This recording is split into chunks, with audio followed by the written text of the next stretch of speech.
అందరు ఎదురు చూస్తున్న ఈ లోకల్ బాడీ ఎలక్షన్స్ ఎప్పుడు ఎప్పుడు ఎప్పుడు మా ఊర్లో సర్పంచ్ ఎవరిని నిలబెట్టాలని ఇంకా డిసైడ్ కావాలి. ఎందుకంటే రిజర్వేషన్స్ డిసైడ్ అయితే మీ ఊర్లో ఎస్సీ రిజర్వేషన్ వస్తుందా, బీసీ వస్తుందా, లేకపోతే జనరల్ వస్తుందా, ఎస్టీ వస్తుందా, లేదు ఇది మహిళా కోటా వస్తుందా, ఇవన్నీ తేలాలంటే ప్రభుత్వము వచ్చిన నివేదిక ద్వారా నిర్ణయం తీసుకోవాల్సి ఉంటుంది. ఇంకా అది సమయం పడుతుంది. అయితే ఏం చేయబోతున్నారని ఒక వార్త ఇక్కడ, బీసీలకు 42% రిజర్వేషన్ల పైన ప్రత్యేక జీవో ఇచ్చే అవకాశం ఉందట. నెలలోనే ఖరారు చేయాలంటే ఇది ఒక్కటే దారి. సాధ్యాసాధ్యాలు పరిశీలిస్తున్న రాష్ట్ర ప్రభుత్వం న్యాయ నిపుణులతో సమాలోచన. ఇప్పటికే ప్రభుత్వానికి కమిషన్ 6 నివేదికలు ఇచ్చిందట. సో ఒకవేళ కనుక ఇప్పుడు తర్వాత కోర్టులో ఏం జరుగుద్దో పక్కన పెట్టండి. రాష్ట్ర ప్రభుత్వం మీరు ఇచ్చిన హామీని నిలబెట్టుకోవాలంటే జీవో ఇస్తారా, ఇంకో రకంగా ఇస్తారో ఫస్ట్ అది ఇంప్లిమెంట్ చేయడానికి ప్రయత్నం చేయండి. ఇప్పుడు మీరు కనీసం అది ఆ జీవో ద్వారానో ఇంకో రకంగానో ఇంప్లిమెంట్ చేయడానికి ప్రయత్నం చేయకపోతే ప్రజల్లో చెడ్డ పేరు వచ్చే అవకాశం ఉంది. ఇప్పుడు బీసీలంతా మీరు అన్న దాన్ని చూస్తున్నారు, 42% వస్తుందా రాదా అని. ఒకవేళ కనుక మీరు జీవో ఇచ్చి దాన్ని పగడ్బందీగా అమలు చేస్తే అది ఖచ్చితంగా ఆహ్వానించాల్సిందే, గొప్ప విషయంగానే పరిగణించవచ్చు. మీరు ఏ ప్రయత్నం చేయకుండా కేంద్రంలో చేయలేదు, వాళ్ళు చేయలేదు, వీళ్ళు చేయలేదని మీరేమైనా అటు ఇటు చేస్తే అది కాంగ్రెస్కి పెద్ద దెబ్బ అవుతుంది. చూడాలి ఏం చేస్తారన్నది. 90 రోజుల్లో స్థానికం ముగించాలి, 90 డేస్లో క్లోజ్ చేయాలని చెప్పింది హైకోర్టు. స్టార్ట్ చేయడం కాదు, ఆ 90 రోజుల్లో సర్పంచ్లు అయిపోవాలి, ఎంపీటీసీలు అయిపోవాలి, జెడ్పీటీసీలు అయిపోవాలి, మొత్తం అయిపోవాలి. పంచాయతీ ఎన్నికలపై సర్కార్కు హైకోర్టు స్పష్టీకరణ. సెప్టెంబర్ 30వ తేదీలోపే ఫలితాలు ప్రకటించాలి. అంటే రిజల్ట్స్ కూడా వచ్చేయాలి. 30 రోజుల్లో ప్రభుత్వం రిజర్వేషన్లు ఖరారు చేయాలి. ఎస్ఈసి 60 రోజుల్లో ఎన్నికలు పూర్తి చేయాలి. ఏది ఎలక్షన్ కమిషన్. హైకోర్టు చెప్తున్నది ఎన్నికలపై ఇప్పటికే 14 నెలలు ఆలస్యమైంది, దానిపై చర్చించే సమయం లేదని ధర్మాసనం వ్యాఖ్య. రాష్ట్రంలో పంచాయతీ ఎన్నికలను 90 రోజుల్లో పూర్తి చేయాలని హైకోర్టు ఆదేశించింది.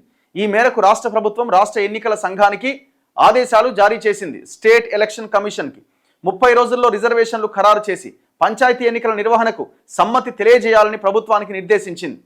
ప్రభుత్వం సమ్మతి తెలిపిన తర్వాత ఫలితాల వెల్లడి సహా మొత్తం ఎన్నికల ప్రక్రియను 60 రోజుల్లో కంప్లీట్ చేయాలని ఎలక్షన్ కమిషన్కు స్పష్టం చేసింది.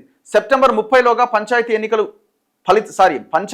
ఎన్నికల ఫలితాలు వెల్లడించాలని ఆదేశాలు జారీ చేసింది. రాజ్యాంగం నిర్దేశించిన ప్రకారం పంచాయతీల పదవీకాలం ముగిసేలోగా ఎన్నికలు నిర్వహించాల్సి ఉన్నప్పటికీ ఇప్పటికే 14 నెలల ఆలస్యం చేశారు. 2024 జనవరి 31 నాటికే పంచాయతీల గడువు ముగిసింది. 14 నెలలు ఎందుకు ఆలస్యం జరిగింది, అది న్యాయసమ్మతమా కాదా అనే చర్చలోకి ప్రస్తుత దశలో వెళ్ళట్లేదు. ఎన్నికల ప్రక్రియలో 4వ దశ అయిన రిజర్వేషన్లను ఖరారును పూర్తి చేయాలని ప్రభుత్వాన్ని ఆదేశించింది. ఈ ప్రక్రియను కనీసం 20 నుంచి 30 రోజుల్లోపు కంప్లీట్ చేయాలి అని కూడా ఆదేశించింది. సో ఏమాత్రం లేట్ చేయొద్దు, ఇప్పటికే చాలా ఆలస్యం జరిగిందని. ఇక్కడ లేట్ ఎందుకైంది అంటే ఎస్పెషల్లీ బీసీ రిజర్వేషన్ల గురించి తాము 30 రోజుల గడువిస్తున్నామని తెలిపింది. ఎన్నికలు నిర్వహించి ఫలితాలు ప్రకటించడానికి ఎస్సీసీకి అంటే స్టేట్ ఎలక్షన్ కమిషన్కి 60 రోజుల గడువిస్తున్నట్టుగా పేర్కొన్నది. సెప్టెంబర్ 30వ తేదీన లేదా అంతకంటే ముందే ఫలితాలు ప్రకటించాలి అని ఆదేశించింది.